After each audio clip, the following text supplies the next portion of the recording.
Star Wars Fallen Order is a dream come true for every Star Wars gaming fan. Welcome to Sam's Cup of Tea.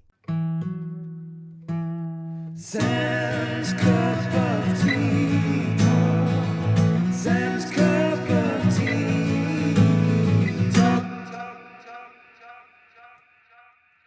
I'm so bloody relieved that EA gave Respawn the chance to make a Star Wars game. Respawn are simply an amazing company. They make great games. The original Titanfall, which I didn't play, but Titanfall 2 was fantastic. A great campaign that they added on. These guys know how to deliver, and it's a shame that Titanfall 2 didn't get the critical acclaim or the attention that it deserved, because it completely did. That's why earlier this year I was really happy to see Apex Legends rocket right to the top of the zeitgeist for the Battle Royale. Their addition to Battle Royale has been fantastic as well.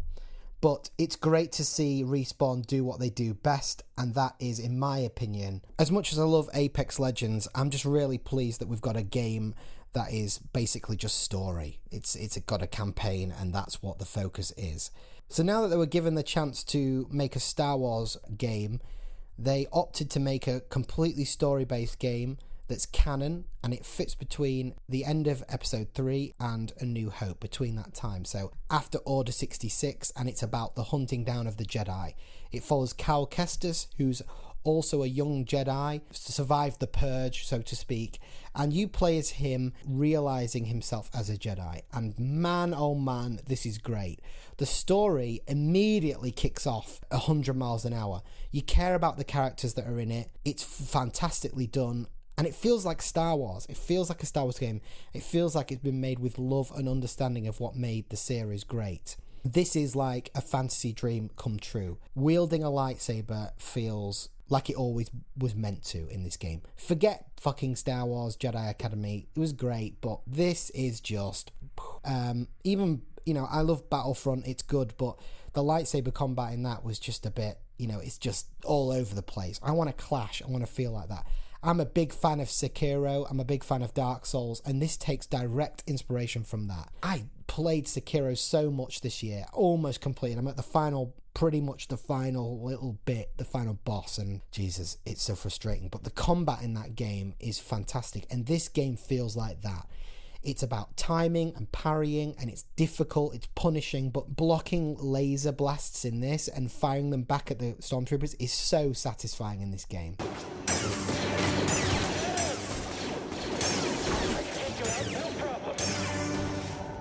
The graphics is great. The graphics builds the world perfectly. I've got no complaints about that. Really vibrant. The art design is in keeping with Star Wars, and it expands on it really well.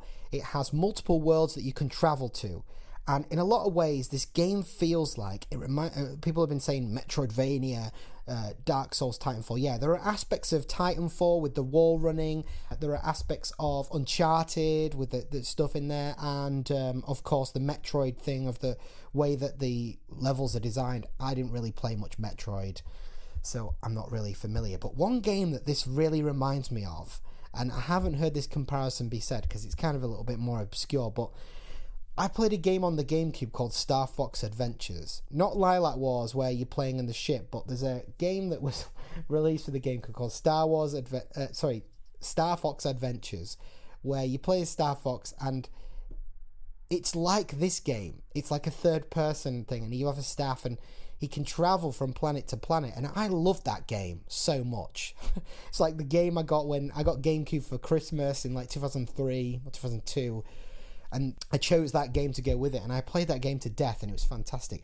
This game feels like that. You've got like a ship, like a hub, and you can go from planet to planet, and you can re-explore those to unlock the things, and as you unlock abilities, you unlock new paths as well. But the sort of the planet where the story is actually taking place, so you can further the story, but you can also power up and explore the secret areas. And this game, it's just... I love this game so much. It's like, reminds me of that in all the best ways.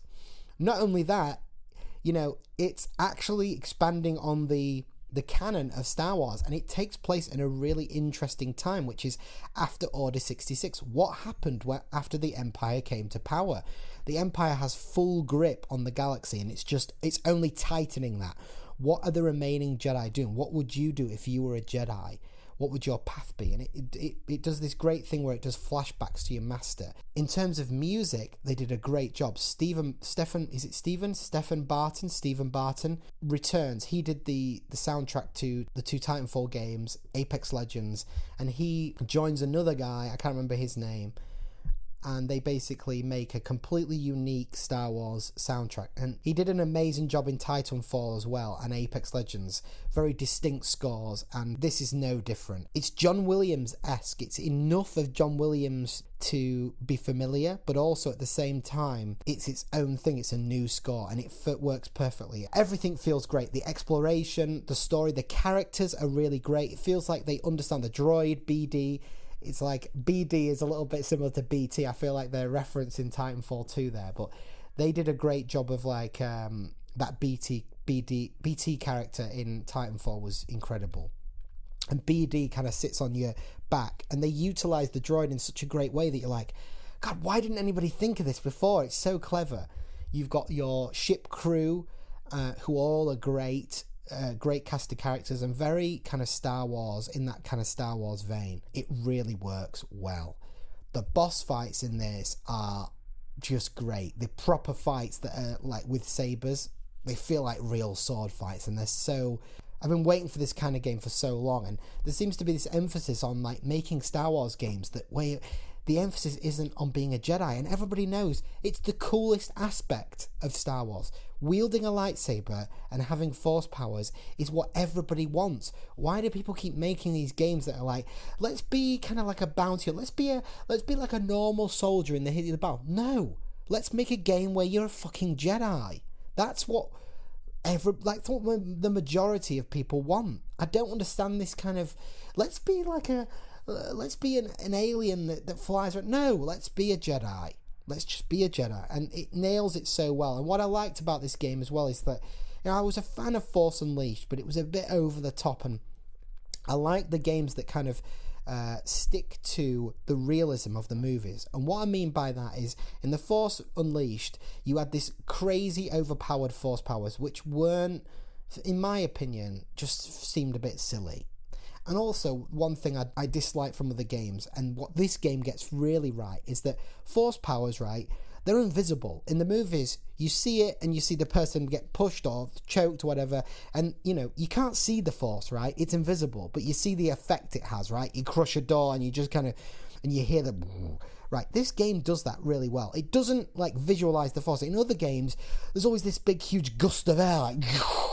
And it looks ridiculous, in my opinion. And this game nails it just right. They nail the aesthetics of Star Wars so well that you feel like you're in a Star Wars movie, but you're also doing what the hell you like. Also, what must be mentioned is the lightsaber customization. In this game, it strikes this perfect balance between being like kind of like the Last of Us type game or Uncharted, where it's very story driven, but gives you the customization of a game like Knights of the Old Republic. You can customize your poncho, your outfit, BD skin, the ship that features in it, and also the lightsaber, of course. You can customize every part of the lightsaber: the hilt, the emitter, the switch, the color of the material that it's made by, and also the blade itself. And at the beginning, I had like green, blue, and orange, which orange was your pre-order bonus. But I think later on you'll get like purple and other colours like that. Fantastic, really great way of engrossing you in it. And you only ever use a lightsaber in this game, which of course, yeah, you don't... I never really liked that whole thing that they did in Jedi Academy, where it was like you're a Jedi but you're using blasters and rocket launchers. No, I'm a Jedi. Jedi don't use laser blasters. They don't, right? They use a lightsaber. So just give me a lightsaber and give me the customizations. It feels like all the gripes that I used to have in my head when people used to make games, I'd be like, this is so close yet so far away. It feels like Respawn were me. And they've just gone, right, I'm going to make the game that we're all really waiting for, right? That's the game, right? Instead of going to Star Wars Battlefront and going, oh, you can play as a hero, and yeah, you're running around and you're swinging aimlessly, and you've got to like get about 20 kills to even unlock to be able to play as Yoda or whatever. This game, right from the go, you got a lightsaber, and it just fulfills that power fantasy and the fantasy of being a Jedi. Not only that, you play that progression, but also the story is in keeping with that. So as you become better as a Jedi, because this is a punishing game, it's difficult, but as you slowly improve, the game's story also coincides with that too. So it's just like this merging of story, narrative, and gameplay, player-driven progression as well. So it's kind of a perfect synergy. So yeah, this game's fantastic. If you are a fan of Star Wars, then great. If you're a fan of Respawn Entertainment, great. If you're not, if you're a fan of Uncharted or Dark Souls or Sekiro, I highly recommend getting this game too. It's fantastic. Go out and buy this game because it's amazing. So far, it's neck and neck between these two of my game of the year, Death Stranding and Fallen Order. This is my cup of tea, for sure. Thanks for watching, and please subscribe to see more movie reviews, game reviews, and game videos. Thanks very much for watching. Sam's Cup of Tea, signing off. I'm telling you that the sounds are different, right? Like, let's just hear it, right? It's been kind of like a muted sound. I'm 100% right. I'm 100%. I said, right, I said, I wonder if the when you change the lightsaber color, or something to do with the lightsaber, the sound changes. I'm telling you. That. All right, that's right. Oh, I love the sound of the green one. Sam's Cup